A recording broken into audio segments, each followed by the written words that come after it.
Panchayats, this is a dream project because I think for 25 years we have an Ayurveda system in this panchayat. What we lack is good infrastructure.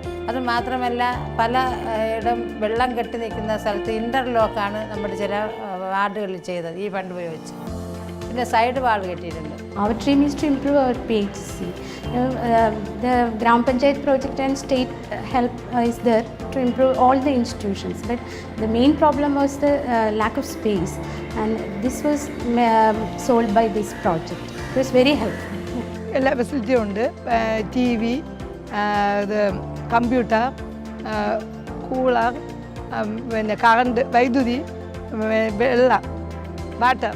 അപ്പോൾ അങ്ങനെയൊക്കെയുള്ള കുട്ടികളുടെ ആരോഗ്യപരമായിട്ടുള്ള കാര്യങ്ങൾക്ക് ഈ class room വളരെ ഉപയോഗമാണ്. നല്ല ആരോഗ്യമുള്ള പൗരന്മാരായിട്ട് വളരണമെങ്കിൽ അവർക്ക് ഇതുപോലുള്ള ക്ലാസ് റൂമുകളാണ്. അതുപോലെ ബാത്റൂമുകൾ. As an assistant engineer in Gram Panchayat, only small works will come. Due to lack of fund and all, we will get only work up to 2 lakhs, 5 lakhs only. Like that, up to 10 lakhs only work we will get. For us, also this is a dream project.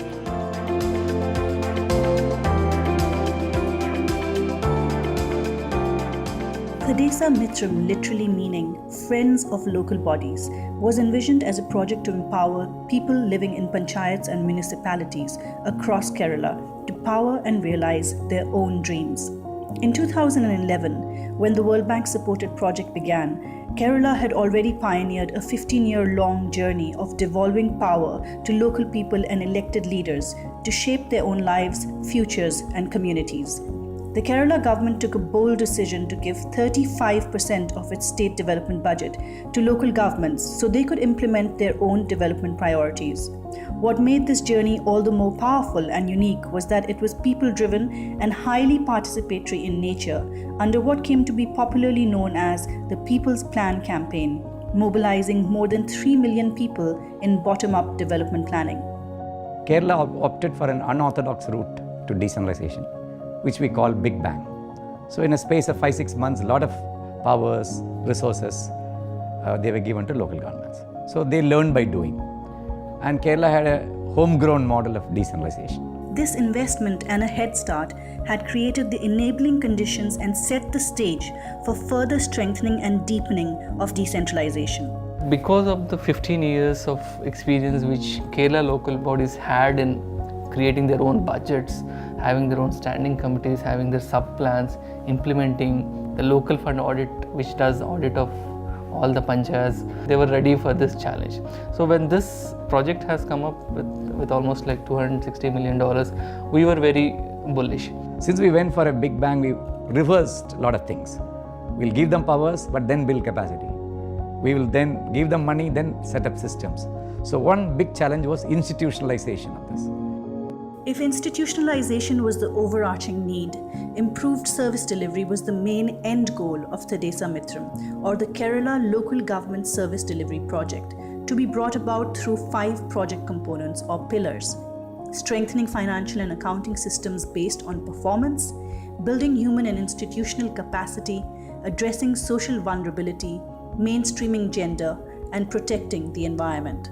Strengthening financial and accounting systems was the main foundation on which all other pillars rested. One of the major achievements of the project is accounts are more or less up to date. Then came the audit, which is really lagging. So we linked it to the project. To claim funds, you need a clean audit.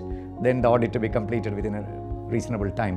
So audit is now almost up to date, and Kerala must be the leader in the country on audit. പക്ഷേ audit വെച്ചിരിക്കുന്നത് നല്ലത് തന്നെ. ഏത് പ്രോജക്റ്റിനും audit വേണം. എങ്കിൽ മാത്രമേ നിയമപരമായി നല്ല കാര്യങ്ങൾ ചെയ്ത് മുന്നോട്ട് പോകും. അല്ലെങ്കിൽ കള്ളത്തനത്തിൽ കൂടെ ചെയ്യാൻ പറ്റുള്ളൂ. The most unique and far-reaching contribution of the project was to link funding to performance and develop minimum qualifications to be eligible for such funding. Very simple conditions of performance. Your budget should be passed, your account should be cleared, audit should be neat. Clean audit certificate is a minimum mandatory condition to pass the annual performance assessment. So the local bodies are eager to keep the audit files cleanly. 80% fund വിനിയോഗിച്ചാൽ മാത്രമേ വരുന്ന വർഷങ്ങളിൽ നമുക്ക് world ബാങ്കിൻ്റെ fund കിട്ടൂ എന്നൊരു തീരുമാനം ഇവിടെ നിന്ന് നമുക്ക് കിട്ടിയതിൻ്റെ ഭാഗമായിട്ട് നമ്മുടെ ഓഫീസ് കുറേ കൂടെ കാര്യക്ഷമമാക്കാൻ ഞങ്ങൾക്ക് കഴിഞ്ഞിട്ടുണ്ട്. To ensure success with the performance-based funding approach, a sophisticated tool called the Annual Performance Assessment was employed, and a veritable army of local functionaries were trained in how to conduct and respond to it. We said that we wanted to instill an accountability factor, a responsibility factor, and of course the transparency factor into how we devolve our funds. Annual performance assessment വരുമ്പോൾ നമ്മളെ ഈ പദ്ധതി നിർവഹണവുമായും fund മാനേജ്മെൻറ്റുമായിട്ട് ബന്ധപ്പെട്ടിട്ടുള്ള നടപടിക്രമങ്ങളിൽ വരുന്ന പാളിച്ചകൾ ചിലപ്പോൾ office നടപടിക്രമങ്ങളുമായി ബന്ധപ്പെട്ട് ഉണ്ടാവാറുണ്ട്. Simply giving money and asking you go and spend some money, this is not that is not the case in APA. In APA they are working in a particular control mechanism and they have to perform well within a particular span of time. Another important financial feature was the discretionary nature of the performance grant. If a local government qualified, it could spend the grant based fully on needs identified locally. We have left the local problems to be dealt locally with the local solutions. If the Gram Panchayat or municipality, if their own income is less, then they cannot invest much on critical assets. But KLGSDP, the money cannot be used for salary and other expenses. So even though the quantum of money is less, they can utilize the whole thing. For example, if a Gram Panchayat is getting 20-25 lakhs, this 25 lakhs they are investing in an asset. Building capacity and training local functionaries formed the second crucial pillar. The Kerala Institute of Local Administration became a key partner for capacity building. The project helped develop how-to manuals on all major conceivable aspects of capacity requirements, including on procurement, financial management, asset management, grievance redressal, how to do public reporting, and how to do gender-based budgeting. Toolkits were developed to help implement the technical knowledge contained in the manuals, including on how to run a primary healthcare center, an Anganwadi, a primary school, a homeopathy hospital, and an Ayurveda hospital. That concept of how to create a model thing, a model front office, that was a learning from our project. Offices of local bodies become people friendly. They have facilities there, water facility, potable water is there, wheelchair is there, waiting room is there, air conditioned waiting rooms are there in some certain local bodies. So the local body, the face of local body has become changed.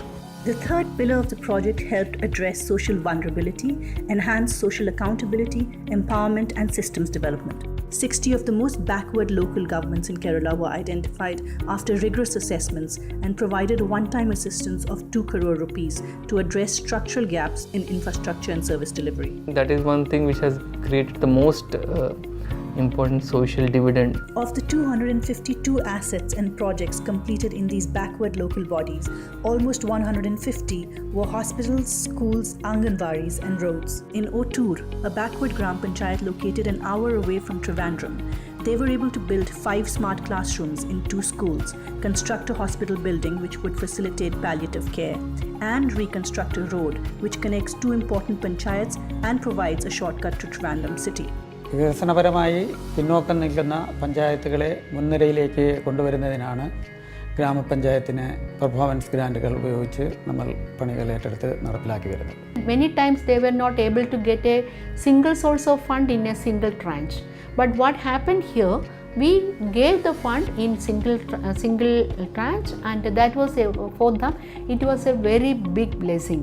The second noteworthy value addition was rolling out the Vulnerable Groups Development Framework, or VGDF. It was aimed at identifying vulnerable groups and useful assets to address their needs across Kerala. As a result, women, children, SC/ST populations, senior citizens, those with physical or psychiatric challenges or disabilities received special attention. And the third major intervention under the social pillar was piloting a social audit in select local governments as a way to assess the social benefits of projects and strengthen social accountability. Based on community feedback, the Kerala government adopted and institutionalized these social audits. A manual and toolkit on how to do a social audit was developed by SIRD, and KILA became the nodal agency to train and roll it out to 1,000 local governments across Kerala. Mainstreaming gender formed the fourth pillar of the project. We insisted that more than 50% of the beneficiaries should be women.